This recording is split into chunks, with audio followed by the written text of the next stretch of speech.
The impact of understaffing on nursing home residents. Stick around.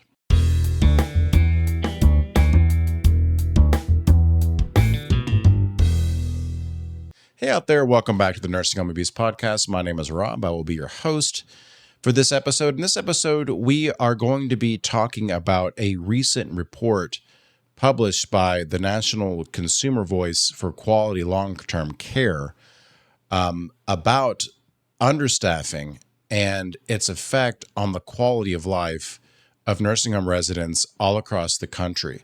We're not doing that alone. We are doing that with a fantastic guest. This is a reoccurring guest. We've had her on at least a few times. Lori Smetanka of the National Consumer Voice will be joining us today to walk us through the report and its findings. But before we do that, let's get into some of the housekeeping. And so it's time for the nursing home regulation question of the week. This week, I think the difficulty level is easy to medium because this is one of those true or false, so you got a 50-50 chance, right? So if you get this right, give yourself, 34 points.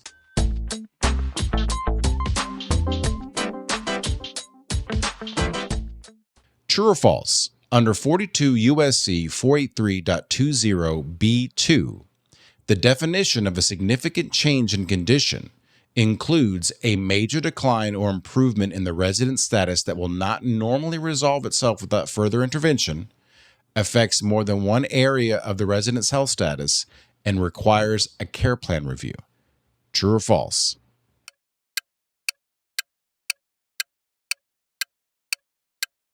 The answer is true. That is the definition of what a significant change in condition of a resident includes in nursing homes. So if you got that right, 34 points. Moving on to everybody's favorite, the ChatGPT generated nursing home regulation joke of the week. Fair warning, everybody, that this is AI's attempt to combine United States code with humor. So set your expectations to probably angry. So, Gene, can we go ahead and get that? The ChatGPT generated nursing home regulation joke of the week. Skynet. Why did the nursing home hire a medical director? Someone has to implement resident care policies, and everyone else was too busy losing the TV remote. And there you are, folks. Further proof that the singularity is at least a few years away.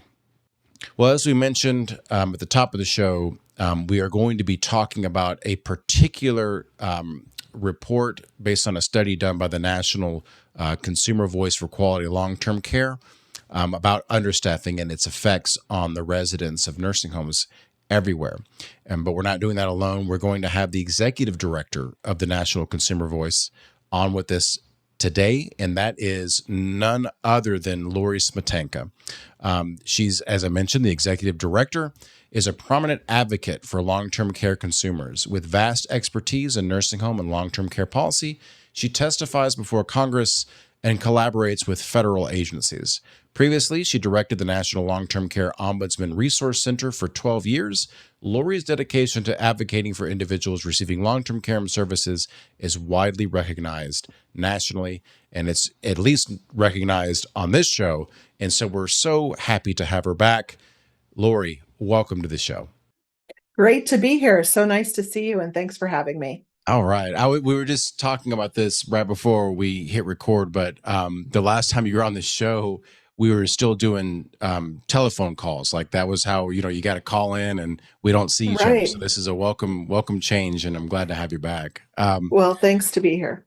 So the primary reason why I wanted to have you back is because Consumer Voice recently did a study and a report on the issue of chronic understaffing in nursing homes and how that affects care.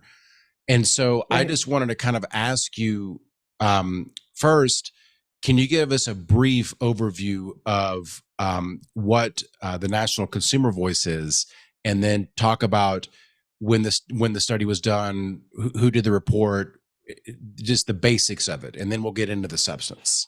Sure, absolutely. So the National Consumer Voice for Quality Long-Term Care is a national advocacy organization. We're a nonprofit group. We're almost 50 years old. Next year is our 50th anniversary.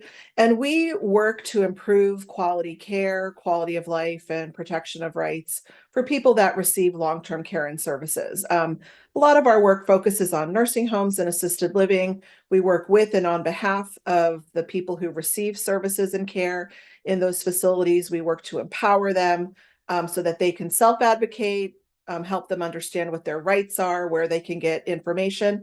But we also work in the policy arena. We promote policies like laws and regulations that are in place to help protect and support quality care and quality of life. Great.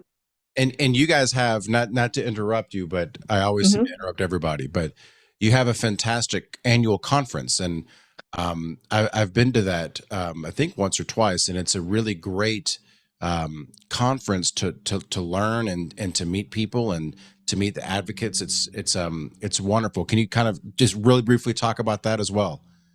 Absolutely. And we have had the pleasure of having you present at our conference in the past.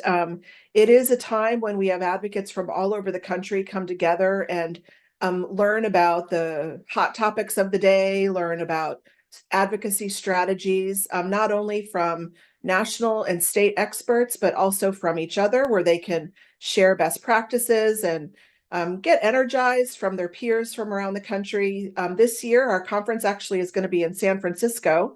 It's the first time we've been out of the Washington, D.C. area in more than a decade. But it will be at the end of September, September 23rd through 26th.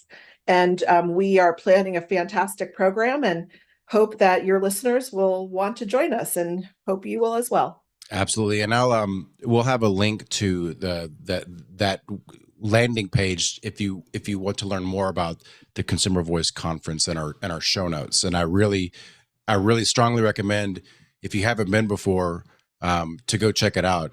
I've only been into Washington D.C., so I'm sure it's going to be off the chain. Being in San Francisco, that sounds like a lot of fun.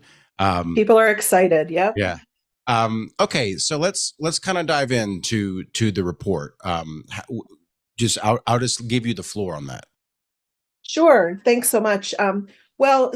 Short staffing is understaffing is, we think, the biggest issue in nursing home care today that is preventing residents from receiving quality care and experiencing quality of life.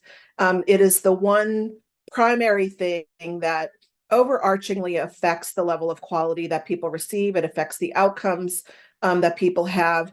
And so we have been advocating for stronger staffing levels in nursing homes for a very long time, until just recently, when the federal government actually just a couple weeks ago released new federal minimum staffing standards. There had been no minimum federal requirements around how much staff needed to be in nursing homes. And what we have seen, and I'm sure you've seen in the work that you do, Rob, is that there are far too many nursing homes that do not have enough staff. In fact, what the data show is that nearly 75% of nursing homes do not have enough staff to meet all of their residents' needs. So one of the ways that we try to highlight the impact of that on people's lives is to ask them, to hear from residents directly about what staffing looks like in their facilities. How does it impact them when there are not enough staff available? And we've done a number of things over time. We've had dialogues with residents. We do podcasts with them as well. We've shared their stories and video clips. But last fall we did a short informal survey. We put it out into the world, where we asked nursing home residents to respond to a few questions about what does understaffing in their facilities mean to them. So first we asked, whether or not they thought there was adequate staff in their facility. And 88% of the residents responding, and we had 120 residents from across the country respond to our survey. But 88% of them reported that they did not feel that they had adequate staff in their facilities to meet their care needs. 87% of those felt that the understaffing affected them every day or several times a week. So it impacted their life or their care in some fashion, either on a daily or a weekly basis. And the results that we found were pretty shocking. We asked about things like, Were there enough staff to help them get out of bed in the morning, or did they have to stay in bed too long?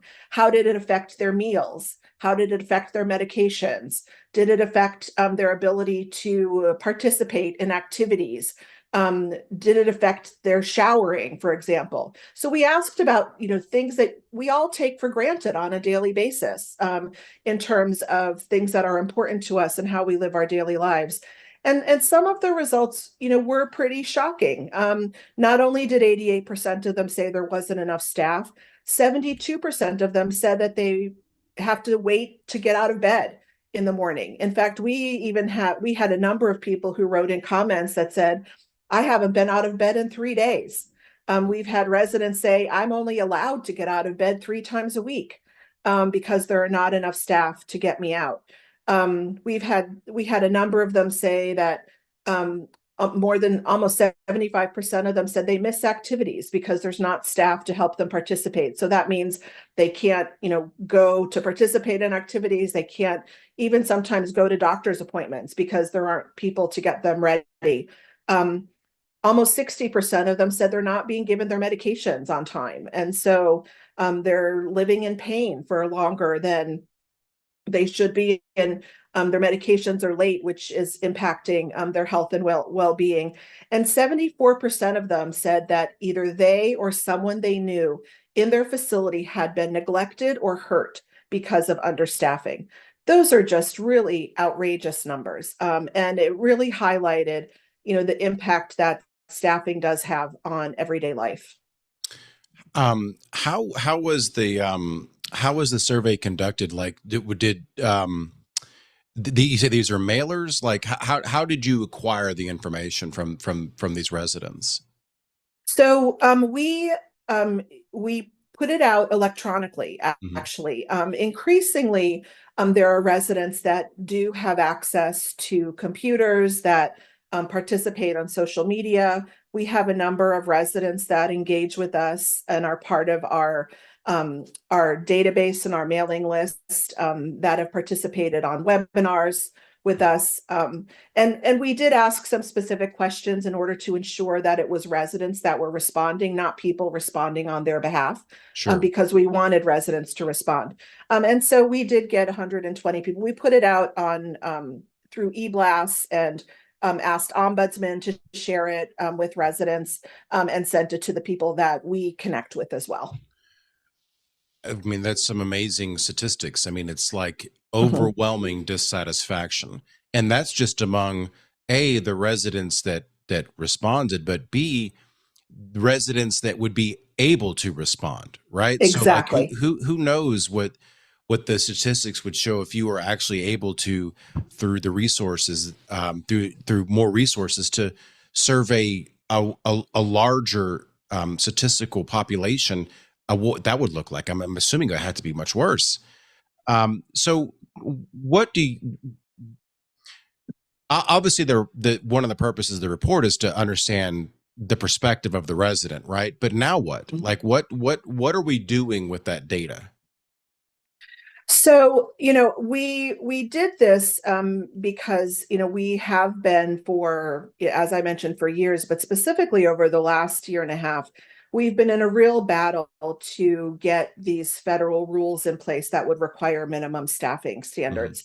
And so they were just released. We can probably do another whole episode on that, but Right. they didn't say exactly what we wanted. They weren't the levels that are being required are not as high as we would like. But one of the things that is required under law and is still required under even these new regulations is that facilities provide sufficient staff in order to meet the needs of the residents that are in their care. And so that's really what we need to be hooking on to, and promoting and pushing for in order to ensure that people can actually get the care and services that they need. So we use data and stories like this in order to really push policy issues, to push for better advocacy, to raise awareness, media with policymakers, with media, for example, on what does this mean for the actual people that are in the beds, living in the facilities. And so we're using it for those purposes.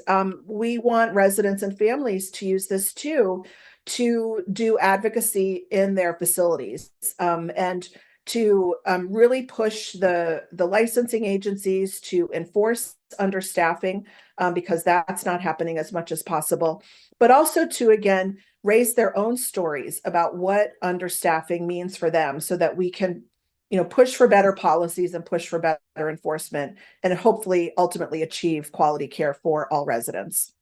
I think that what you said about their prior to the new regs, that the nursing home was required to meet the minimal needs, the psychosocial, the medical, the nursing needs of every resident. That, in my opinion, is something entirely different than a minimum staffing standard. because Exactly. because what the nursing homes in my experience do is they will say, well, Rob, we've met the minimum staffing standards, at least in Georgia, which most of the time they haven't. Well, we've met the minimum standards. What do you want us to do? It's like, well, that's the minimum. Like, you Right. can meet the minimum, but not be at the level where you're providing everyone with the adequate care to meet their needs. And it's like it's two different things. Now, I think it's wonderful that the Consumer Voice did the report, and in a way affected the Biden administration increasing this, or actually, well, increasing it in terms of that what it is in Georgia. Um, but I think that it's where the rubber meets the road is, do they have enough people to take care of the resident population based on the acuity of the population? That's Absolutely. Yeah. And that's a really important point that you raise. And there's been a lot of pushback on whether there was even a minimum needed. And our argument for pushing for that is there has to be a floor below which you cannot go, right?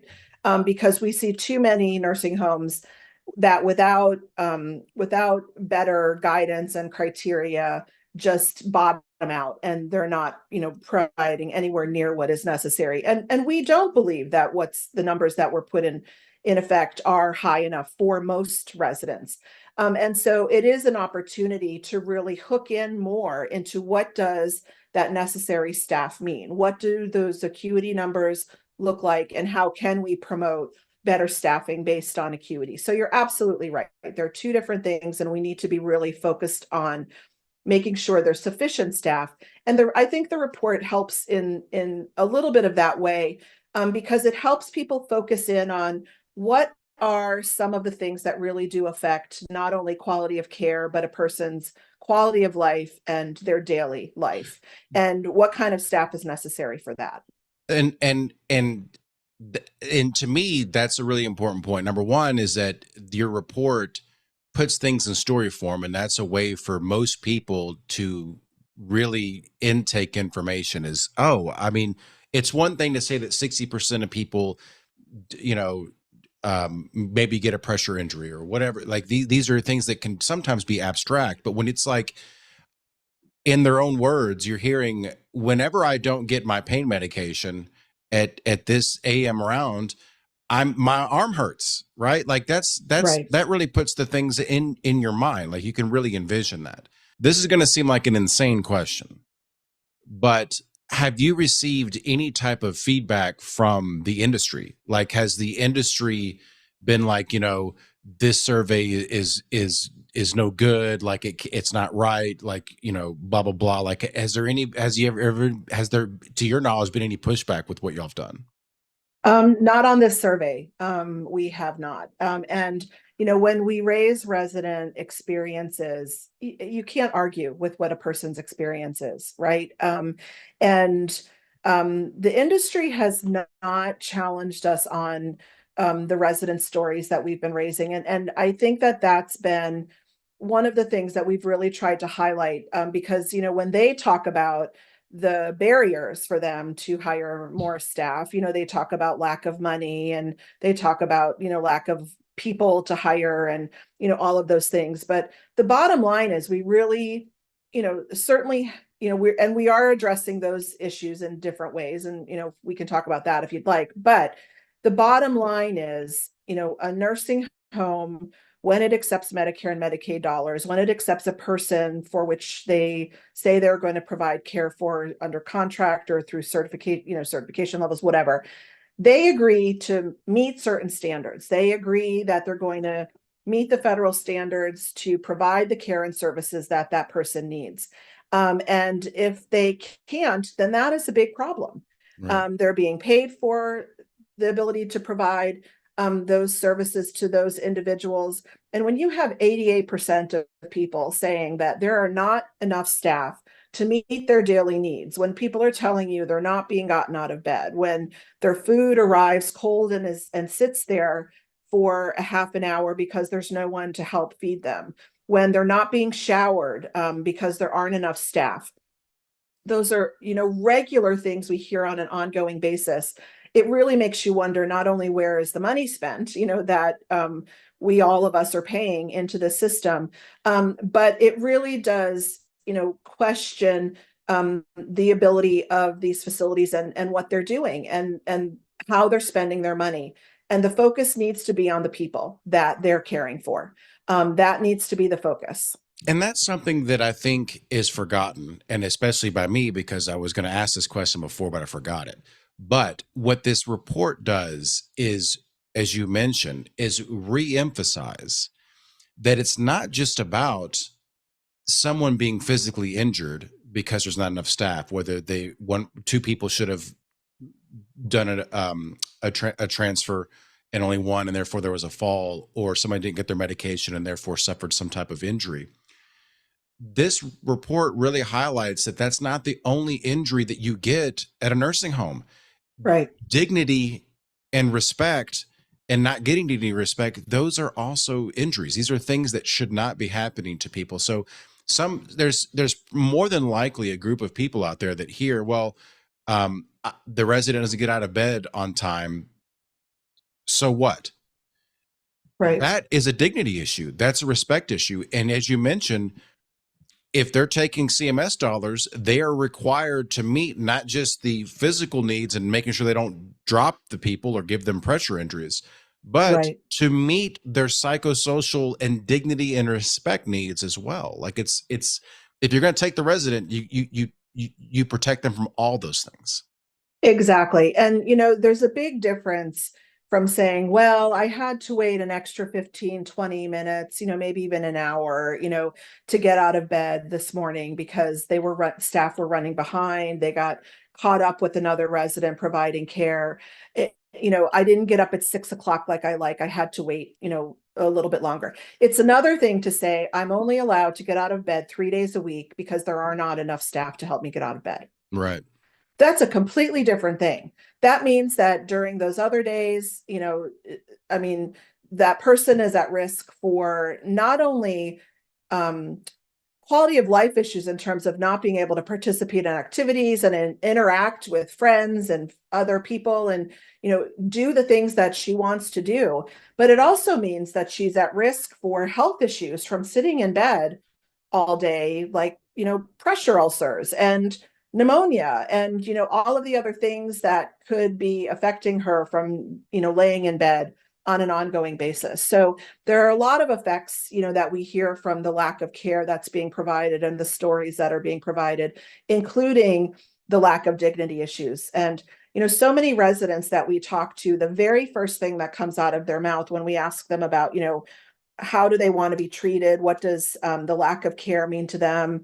They talk about the dignity. They talk about wanting to be treated the way any of us would want to be treated. So think about, how would you feel if you were told you had to stay in bed for, until 2 o'clock in the afternoon because nobody could help you, or you couldn't have a shower for 3 weeks because there was nobody to, help you, shower, or whatever the issue is. That's what residents tell us. And so what we were trying to do with this report and with the stories that we tell is to really humanize what's going on out there and kind of take it out of the numbers game, even though we have numbers in the report, but take it out of that and really start to humanize some of these issues. Where can families that are interested in learning more about consumer voice and more about this report and more about nursing home advocacy in general, where can they go to get more information? They can go to our website, which is theconsumervoice.org, and they can get a copy of this report online, as well as advocacy tips and strategies, information for where to get help, including for their long-term care ombudsman. They can also use this report to, help advocate in their own facilities, and connect with resident and family councils. We have information about that on our website as well. And we really encourage people to read it and use it and think about how they can tell their story. And we'd be happy to work through with them on, how they can use the report in their own advocacy, both at their facility level and in their community. Simply fantastic. Lori, thank you once again for coming on the show and sharing your knowledge. And we appreciate the great work that you and your organization are doing. Well, thanks so much. Always a pleasure to see you, and look forward to talking to you again in the future. Very good. Well, folks, I hope that you found this episode educational and entertaining. Again, if you want to learn more about the National Consumer Voice for Quality Long-Term Care, please be sure to check out the show notes. Be sure to check out their website, as Lori had mentioned. This is a fantastic organization, and I really recommend that if you're interested in this type of advocacy, go to the conference. The conferences are wonderful for meeting like-minded individuals and learning more about providing quality care and long-term long-term care facilities. If you have any suggestions for topics that you want me to cover, please let me know. If you have any suggestions for guests that you would like me to talk to, please let me know that as well. New episodes of the Nursing Home Abuse Podcast come out every single Monday, wherever you get your podcasts from. You can also watch this podcast on YouTube or the website, nursinghomeabusepodcast.com. And with that, folks, we'll see you next time. Thanks for tuning in to the Nursing Home Abuse Podcast. Nothing said on this podcast, either by the host or the guest, should be construed as legal or medical advice, nor is intended to create an attorney-client relationship between the host or their guest and the listener.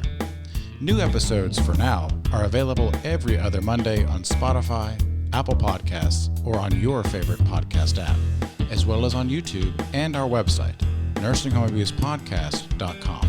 Again, that's nursinghomeabusepodcast.com. See you next time.